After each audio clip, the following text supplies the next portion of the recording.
It's our fair to Shabuzet. Happy Sunday. It is the Sunday, the 3rd of October 2021. Happy October. Happy birthday month. It is indeed my birthday month this month. It is a beautiful month. It's going to be a great month. Before we go any further, just want to apologize. I promised you last week that we're going to come in with Mothoagae to Masego to close the September month, but due to other technicalities, we couldn't do that. So I do apologize for that. But however, we will be and make sure that he will come back before the end of October and make sure that we wrap that thing, or he gives you what you are supposed to give you on the last day of September. Here we are on this day, on the 3rd of October. This month, we're talking about generational gap, but we're going to get deeper into that in a moment. Now and again, we hear people talking about generational wealth and generational curses and all those generational things, you know. But however, it's very rare that you hear people talking about the generational gap, and of which is one of the things that is very important. Most people are homeless, not because of their coming in a poor background. Most people are in drugs, kids are in drugs, most people end up killing themselves, and all those things. There's so many things that are happening due to what? Generational gap. Because of what? We don't understand each other. We come from different generations. We're going to get that in a moment. Today, this morning, I have a very special guest, Prof. Dumi. Is with us today. He's going to help us to, you know, understand a bit of what you're talking about. Let me not waste time. Let's go to the verse, and after that, social president Abasinigize sends us to Mengas. I am your boy Kabavovo, aka Vovelisha, the picture at Kupela. Don't go anywhere. We'll be right back.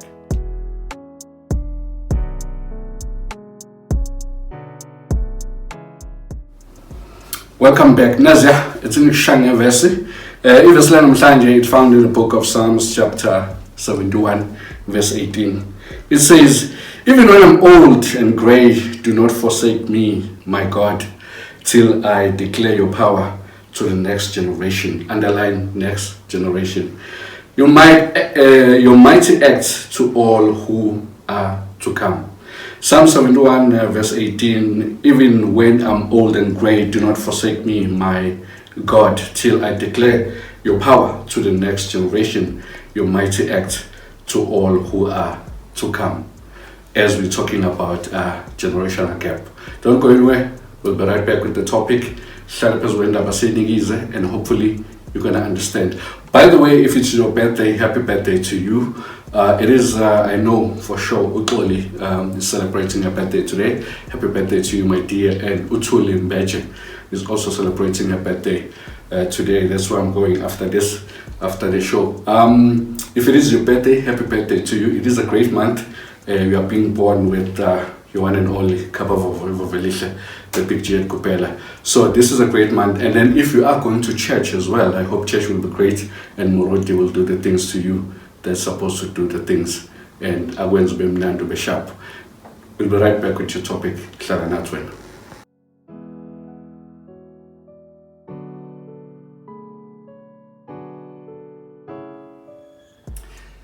It's our fair to happy Sunday. It is the Sunday, the 3rd of October 2021. Birthday month yam. Like I told you earlier on that today we're talking about generational gap, and I'm not rolling alone. I'm rolling with my main man, Prof. Dumi. He's gonna introduce himself because I normally don't like introducing people, as you guys know, because I don't wanna leave certain things. Bratums. Please, okay, by the way at home, this is my guy, I call him Ratumza, and he is a professor, but you know, we cool like that, you know. So please, my man, before you introduce, a very good morning to you. Thank you so much for coming and in such a short notice. It's not, you know, these things, you know, the way it happens, but thank you for answering my call and accepting the invite in such a short notice. I really appreciate it, and it really means a lot to me. Before we go any further, just introduce yourself to our viewers. Yes, thank you so much for inviting me. My name is Itumeleng, and my last name is Mothoagae. And of course, I am at the University of South Africa and in the Institute for Gender Studies. That's where my work is at the moment. And by speciality, I specialize in New Testament, and I look at the various theories that are used, and mostly I am very much interested in decolonial thought, and that's where I apply my analysis in terms of analyzing the text.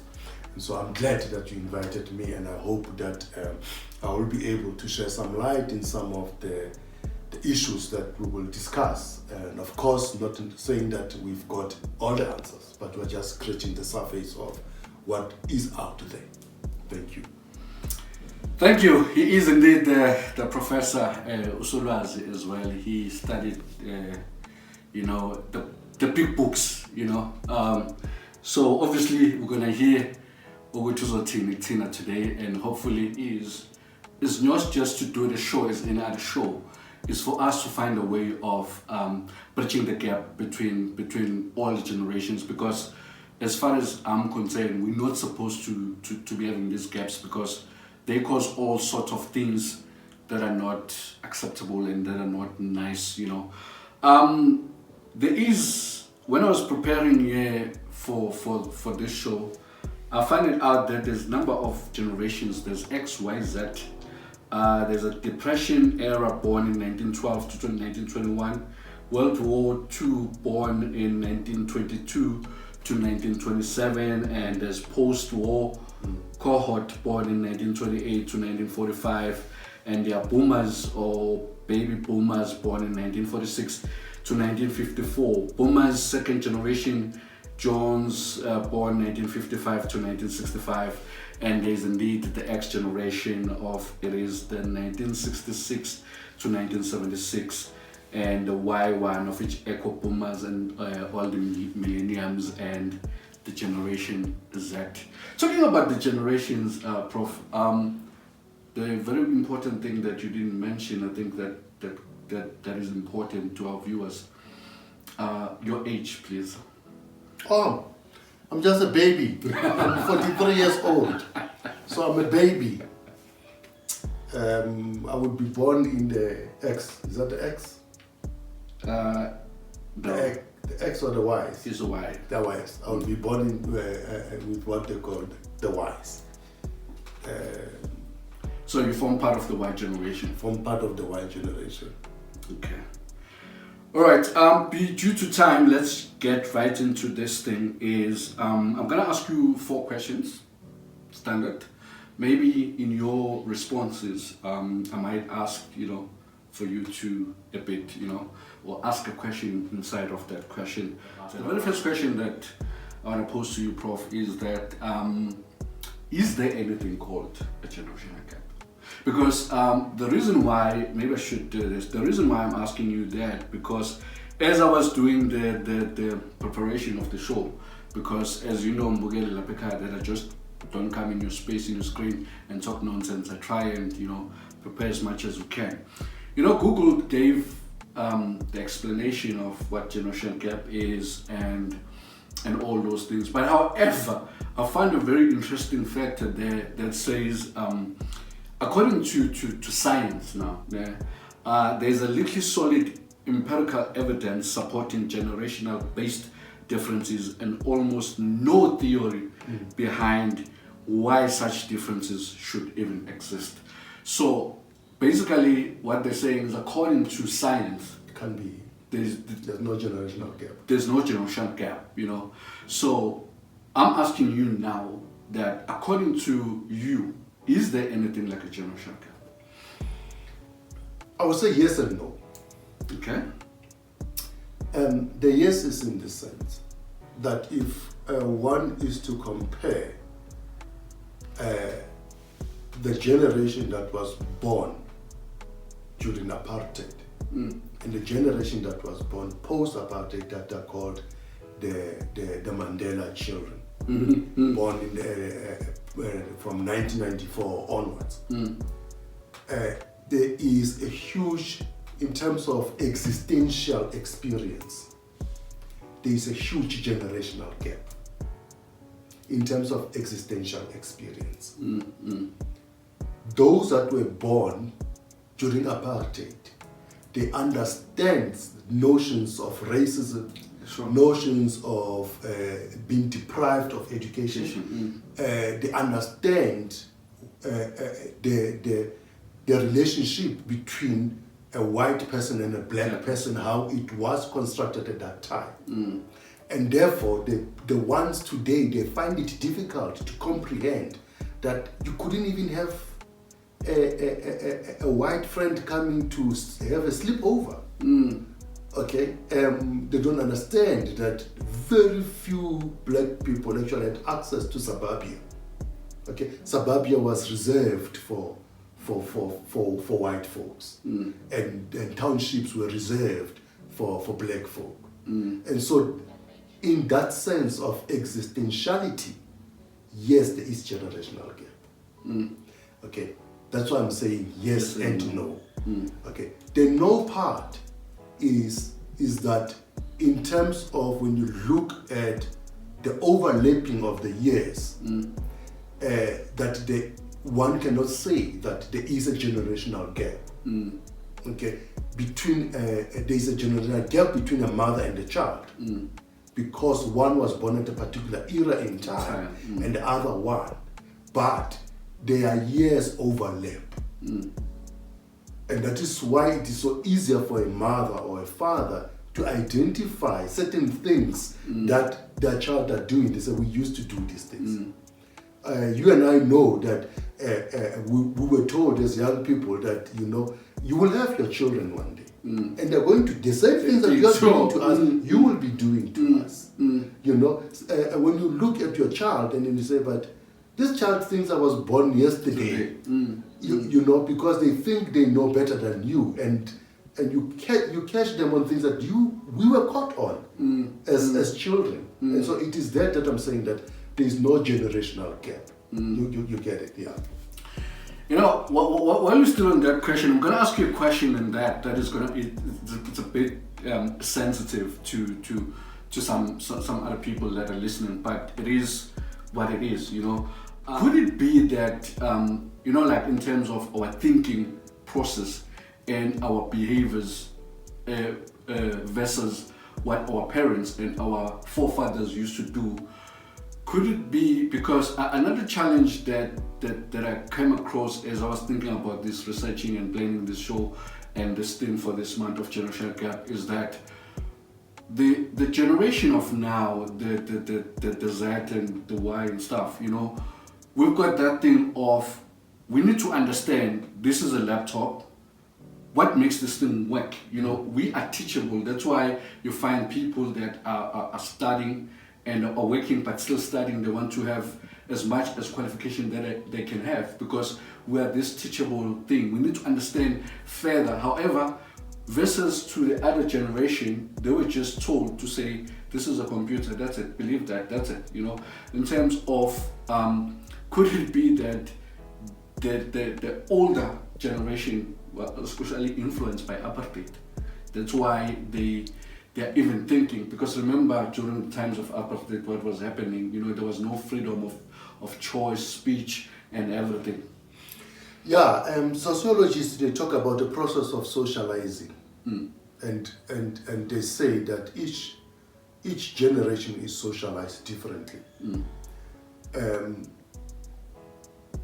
Having been born in Soweto, growing up in Soweto, and seeing and growing up at a time when the streets of Soweto were just chaos, was blood, and with no tar on the streets. Okay, we were socialized differently. The socialization that we were socialized into was a socialization of violence, of a socialization of resistance, and the values were values of hard working. Okay, because you are growing up in a poor environment. You are 10 of you in the house of 2 bedrooms, okay, and a lounge and a kitchen, and you all got to share the same space. So the generational gap does not occur at that point in time, because you are all living under the same roof.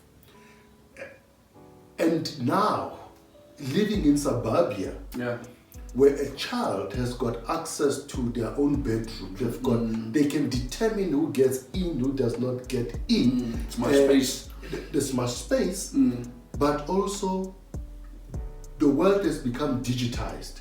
And because it has become digitized, we lived at the beginning where digitization was taking,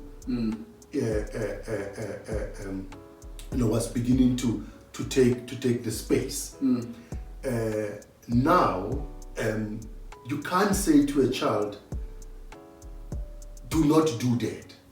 And when the child says, why? You say, because I'm saying so. Because I was born before you, I know, I know better. The child is going to go and investigate, because and that is not to say, and that not to say that the child is disrespectful. No. Because I think Mbugeli Lapekai, that's where we also need to draw the line in this thing, because we've got this thing to say that when the generation of now and the kids ask questions and they investigate, is as if they are being disrespectful, and that's not the case. Because look at it this way: if we didn't have this generation with this mentality, would we have these phones? Would we have these gadgets and all these things that makes our life easier?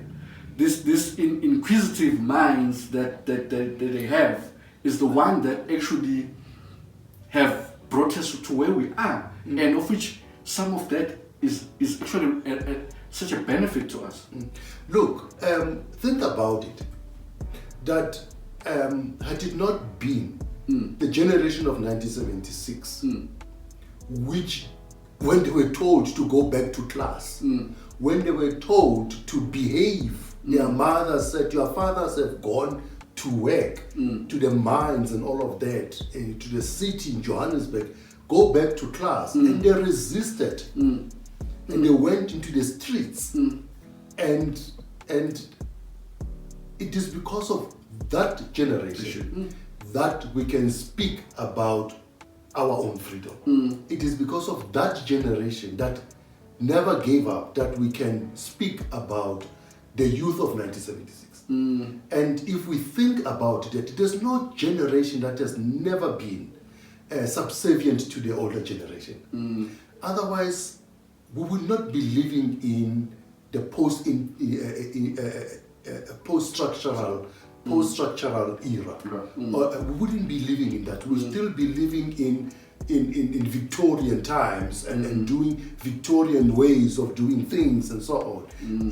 But that is not it. Or we'll still be living in the times of the Shagas and Ziligazis and so on. But that is not it. The generation that invented the ships and became intrigued by the world, whether good or bad, that generation created what today we call a cosmopolitan world. Okay, so yeah. Yeah, time is a problem, because this thing is very sensitive, and I wish we had more time to dig deeper in it. But another question that I want to ask you is, especially being in what you call the space that you're in of academic. Another question that I want to ask you is, especially being in what you call the space that you're in of academic. Would you say there's something like a generational gap in the academic space? There is. And why? Because academia is a ruthless space. And in academia, you've got to be always on your toes. So the young people that come in now, they find it difficult to keep up with academia, because every day new theories come up. That's one. Two, that academia demands that you've got to do research. And so, pressing Google in academia and quoting Wikipedia would be regarded as an insult to academia, because academia is about production of knowledge. And so there is a huge generational gap. The professors that were in who were there before me, as I engaged with them myself, and were much older than me, which I engaged with them myself, one realizes that they've matured in the field. And because they've matured in the field, they can speak about anything and everything under the sun and provide you with the scientific evidence of it, or the scientific arguments for it. Where else, knowing very well that it is a ruthless space, because once you write and once you put your work out there, the chances of you not surviving it are high. And that is the thing about it, is that the generation of today is the microwave generation. They want to put something inside the microwave and everything must just come out cooked. Whereas academia is about getting into the field, growing in the field, and developing your own niche area in the field. And it takes years. People retire still finding their own niche in the field. And that is why overseas, you don't retire as an academic, whereas in South Africa, you retire as an academic. So there is a huge generational gap. Wow. Mugel Lapeka, I hope you're still with us. I'm going to ask you a last question, Prof, and then we're going to take a short break. And after that, I'm going to ask you one last question, and then we're going to wrap this thing and put it into a close. The question that I want to ask you before we break is that what is the root of this holistically in terms of academic, in terms of social and all, to say what is the root, what is the cause of this generational gap? In academia, for example, is that academia was always exclusively white. And if you want to go further into gender and say that it has always been exclusively white male. So in South Africa, the majority of academics, even today, that are still active, the majority of them are white males. That's one. Number two, when you look in a general sense, is that when we're moving as people, this migration process that we go through, there are those that are resistant to it. Oh, sure. And then there are those that are saying, I am the authority. And because society is structured in such a way that there's always the one on top. Take an example of a family. If the father says we're not going for a holiday this year, whether the kids want to have a holiday or not, they're not going to get a holiday. Or the child wants a PlayStation.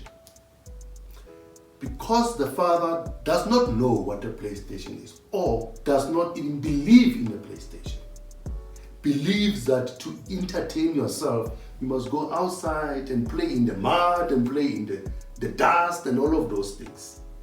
That generational gap again comes up. Then it brings about tensions. Okay. In our generation, you couldn't bring your girlfriend to your mother and your father. So that unheard of. It is a complete disrespect. Okay? But today, the girl can easily come to you and say, Baba, na boyfriend. and you can do nothing about it because that is the world in which they find themselves in, the world where they can express themselves. You know, we grew up in a sense where women never went to a guy and say, I like you. But today is an acceptable thing. So those generational gaps are there, but we have to find a way of bridging them. And the bridging them is the openness. Parents have got to begin to be open. Hold on to that, because that is actually my last question in terms of how do we bridge the gap. But I need you to give that to me just after the break now. But as you're giving that to me, because now as you're answering me this question right now, what is ringing in my head is that authority word, you know.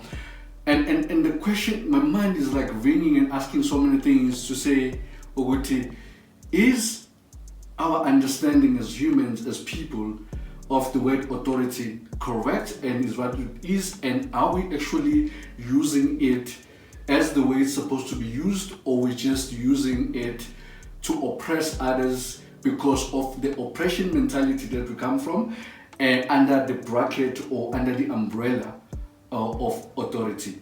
Bear that in mind. We'll be right back, and then you're gonna give that to me. Mugel Lapeka, don't go anywhere. We'll be right back. This thing is heating up. Shoo! Let's go drink water, drink whatever that you're drinking there, and we're gonna come back, answer that to you, and we're gonna say happy Sunday to you.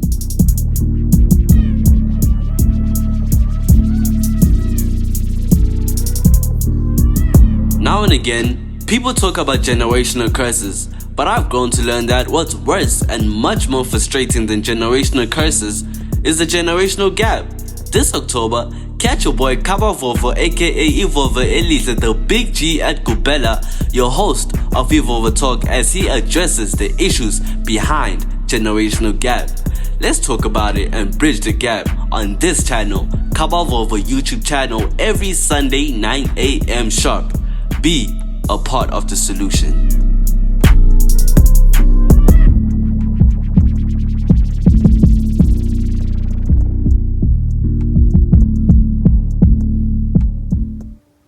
Welcome back. Sure, yeah, it is hot here, and it's really hot. It shows that it is indeed my birthday month this month.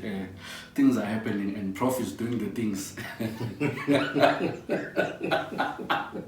That's the thing. You know, like when we chill, I know him as Pratumza, you know.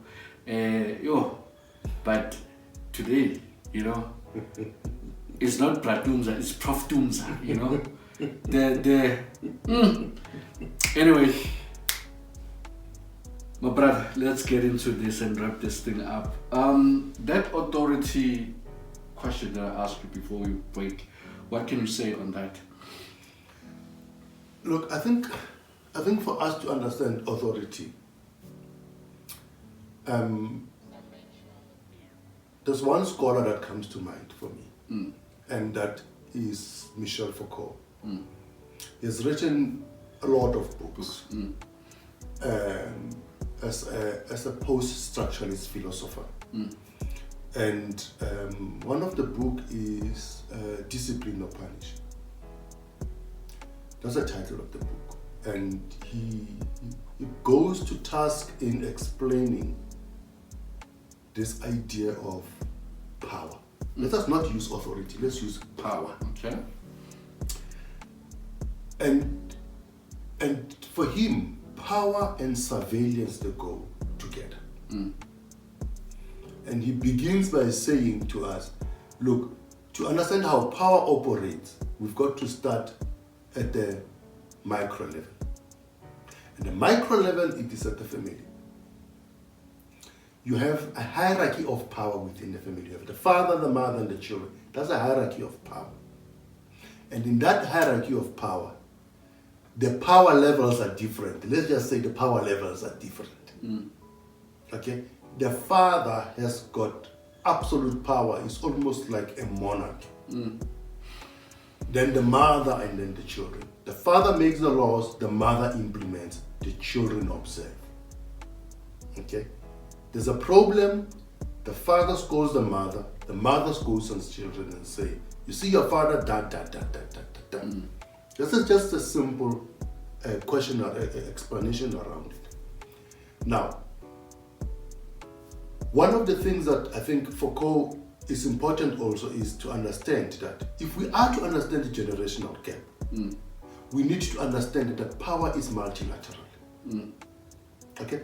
The youth, the children in the household, they also have power. And they use their power to negotiate in the household. And so, when I'm talking to my son, I'm talking to my daughter, there is a conversation that is taking place, and that conversation that is taking place, it is on the basis of power. And those power dynamics are the ones that which are going to tell us whether, to what extent, has the generational gap widened or bridging. Yes. You, when you go home, you get in a totally different setup. As much as you are a father in your own household, when you get to your mother and father's house, you are a child. And that is where the power dynamics and the whole issue of generational gap also we find. Because even if you are a married man with a wife and children, you don't get the recognition that you are a married man with wife and children. You remain a child. And therefore you can be scolded, you can be told no. You get it. Whereas in your household, there's a negotiation that takes place. The child wants to know, why are you saying no to me from going out with my friends? At home, you don't ask the why. You get that. So there is, there is those pockets of those generational gaps that we've got to begin to say, how do we, reduce the gap? How do we bring these people together? But what is very interesting is that you will not recognize a generational gap between your mother and your child. Because they get so close, so very close, their relationship is unbelievable, that you even ask yourself about your own relationship with your mother, that how come my mother does not treat me the way he's treating my children? And it's simply this, that parents see themselves in their grandchildren. So, and that is where I think the generational gap we've got to start with, is that we build we close the gap between us and our children, and we allow that huge generational gap in terms of the lineage that there is covered by our mothers, because ours is covered by our grandparents. So if we work it in that way, then we are able to create that gap, to close that gap. I think you've touched a bit, but let's close this by saying, how do you bridge the gap? I'm always accused of being too liberal. My in-laws will say, you're too liberal. My family will say, you're too liberal. The question is, at what point are you not to be? And what is liberalism? Does openness to my child an indication that I'm a liberalist? Or is openness to my child an indication that I am doing parenting in a different way? It's not liberalism. It's doing parenting in a different way. Is with the understanding of that the I era. am reaching the gap. I'm living in a world that which my child is trying to make sense of. I've already made sense of it, and I'm continuing to make sense of it. This child is just beginning the journey of making sense, and therefore bridging the generational gap is not to say to a child, I am all-knowing, but is to say, how do we facilitate the process of knowledge? I know, you know. So because of that, I cannot assume as my child that you are a tabula rasa, that you know nothing. Okay? You have gained experience by interacting with other kids your age. Now, how do we engage you and I so that I learn something from you and you also learn something from me? Basically,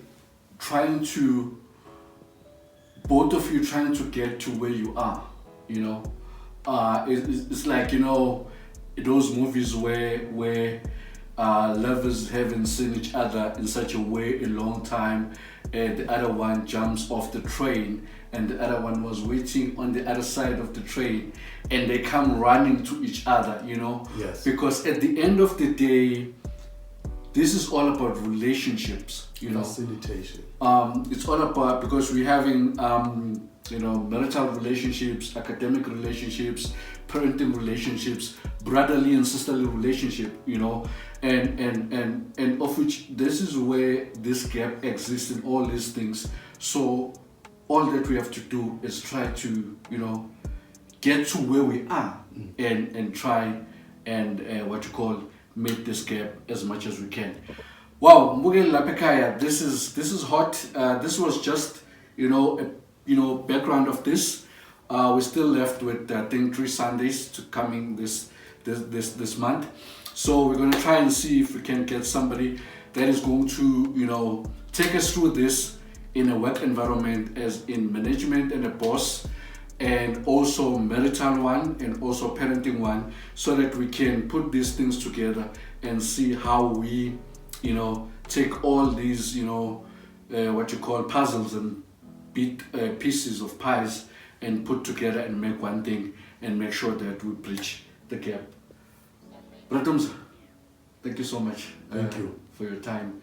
Thank you for the invite. Mugel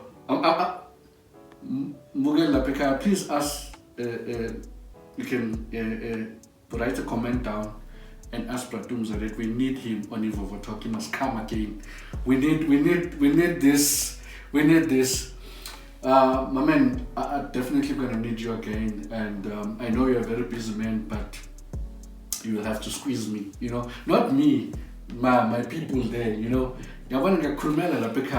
because people needs this wisdom, needs to understand these things, Yes, for sure, this month we're talking about this generational gap, but as we're talking, there are other things that we can help the people there at home, the viewers at home, to grow themselves. Ish, without any waste of time, how do people get hold of you, my man? Oh yeah, you can get hold of me on Facebook. I'm Itumeleng Mothoagae, that's where you'll find me, and if you go to Google Scholar, that's where you'll find me, or any other platform. Basically, if you Google me, you will find me. That's where you will find me, and you'll find everything about me. And also, if you find me, you can find him. That's how the connection That's is. how it works. That's how the gap is bridged. Yes. If you want to find him, as long as you found me, you'll find him. That's why I always say, if you tune in, you will find me. Please tell them to subscribe. Like the people are viewing, but they're not subscribing. Please tell them. Oh, please subscribe. Please subscribe. Please subscribe. So that you won't miss such important things, because now... And you'll see what's next. So, as I always say at the end of the show, that all the time. So have a beautiful Sunday. Have a beautiful week and productive week ahead. I hope what we've done today, we did shake your head enough, and then you're gonna go out there and make sure that you play your part of bridging this generational gap, and make sure that we're working together and you become part of the solution, not the part of the problem. Can now your son, we're out. Salute.